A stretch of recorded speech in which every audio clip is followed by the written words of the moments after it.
Hey everybody, Edo here, and this is my top 10 Kickstarters of 2020. Kickstarters that I did do a preview of, which isn't the entire list, but certainly, despite everything, there were a number of, so many Kickstarters this year.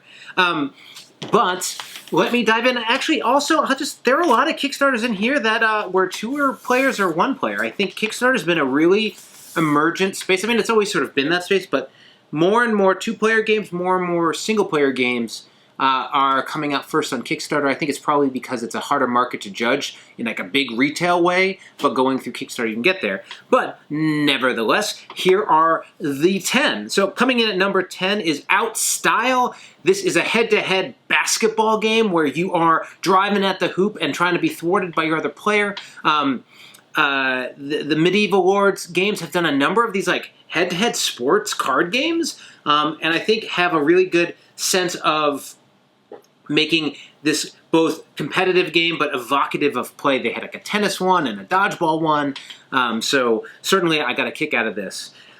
Coming in at number 9 is Hibachi. This is a more recent one. It's a dexterity game where you are essentially throwing, there's a table full of ingredients and you're throwing these coins onto the table trying to both buy and sell ingredients to create dishes. So you're, so you're getting ingredients and then you're either using it for dishes or trying to sell them, and the different tokens have money values on it. Simple, fun, coin-tossing dexterity game. A little long, but they did add a little spice expansion to try and combat that a little bit, but I got a kick out of it, and then I really enjoyed the components, and they have like a double width board so that you can, the tokens don't slide off the table every time. So, number 9. Coming in at number 8 is Usurper. Now this is a small card game where you essentially have a head-to-head two-player game. You're drafting.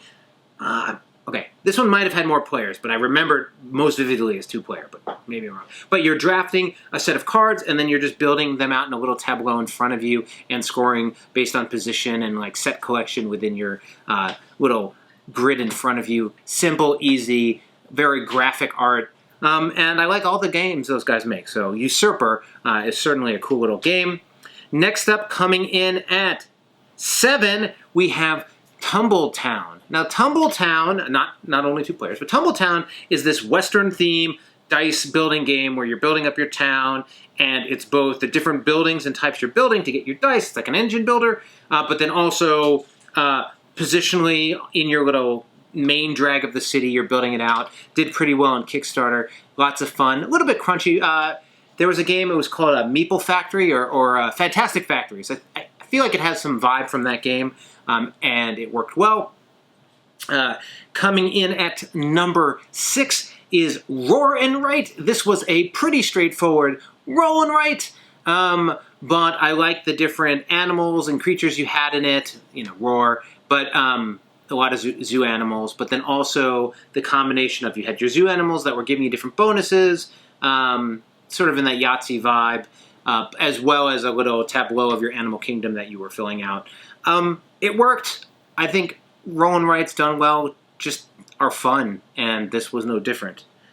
Coming in at number 5 is Faction Fighters. Now, Faction Fighters for me caught me by surprise. It's a very Pokemon-looking two-player head-to-head, card game, and you feel like it's going to be more like CCG style, sort of building up mana or different resources or energy and using it.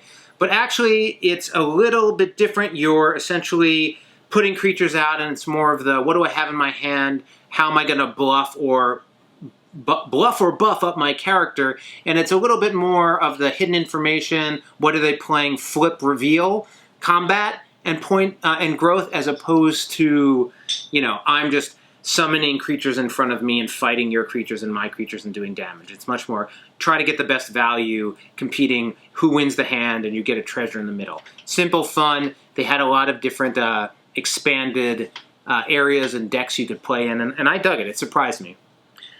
Then School of Sorcery. Dr. Finn's games. Now this one actually, it was earlier in the year. I feel like there it is. I have actually right behind me the shipped version of this. Most of those other games I haven't shipped yet, and this is going to create a mess here. But here is School of Sorcery. This is by Steve Finn, Dr. Finn's game. Great guy. Obviously, I've worked with him. No, if you're not familiar, I've worked with him on Hibachi and a number of other titles, so he's a partner and friend. But man, what a fantastic two-player game. Apparently, this is like a rework of this game that, or may have been named a different name that was from earlier in his career. I think the art looks fantastic. The box sort of undersells the card art. Actually, the card art is better. And it's just a really cool game of dice rolling and sort of competing over different desirable areas in front of you. And I just dig it. Great two-player game. And, like, not even his best two-player game. Am I right? It's coming. All right, anyway. So coming in at, that was number 4. Coming in at number 3 is Dodos Riding. Playing this game, it's pretty clear this was originally mini Mario Kart, and now it's themed with dodo riders and cuteness. But this is just a track racing game where you are trying to like drive your dodos riding dinosaurs. So like they're birds on top of dinosaurs around, and it's just fast, fun, just playing cards to get around and catch up to people and use abilities. And it has that sort of take that Mario Kart-esque play. And it just works. It's fun. It's cute. They like over-the-top, crazy, impressive minis and components in the Kickstarter, which maybe is overkill, but why not? But I just dug it. I thought it was really, really cool. All right, so that was number 3. Coming in at number 2 for me was Relics of Raja Vihara.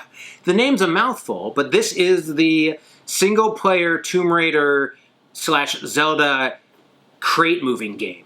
It's a sequence of 50-plus dungeons where you're provided with a crate puzzle, and you got to do it. And it's the equivalent of a what is that called? Mind. I forget the name of the genre of games, but they're like, you know, just these logic puzzles where you put them in front of you and you can just play the 20 levels, 50 levels, 100 levels and enjoy it.